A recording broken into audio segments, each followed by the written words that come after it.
Module 1. Hardware and Software Requirements. In this module, we will review the hardware needed to participate in this workshop. We will also go over the software tools required to capture and analyze sensor data. Please make sure you have the following hardware: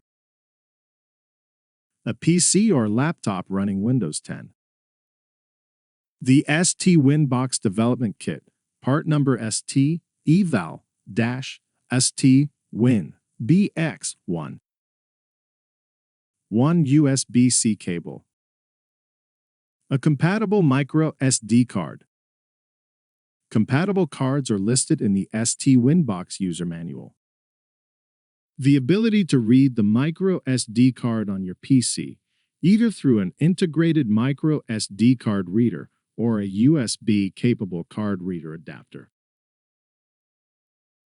The following ST software tools need to be installed prior to starting the workshop: the Data Log Function Pack 2, FP-S&S-Datalog2.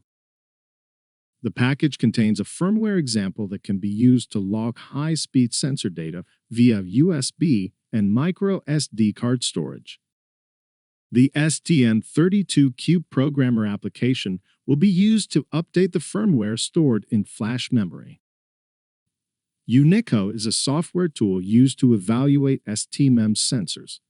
It is also used to generate advanced configurations for the machine learning core.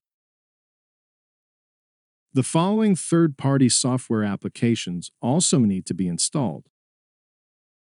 The SD Memory Card Formatter is a tool provided by the SD Association to format your micro SD card. Notepad++ is an advanced text editor. We will be using this to edit configuration files. Python is the programming language used to build the tools for manipulating sensor capture files created by the STWIN.box. In this module, we reviewed the hardware needed to participate in the workshop. We also listed the specific software tools and applications needed to successfully log sensor data using the STWIN.box board. This concludes Module 1.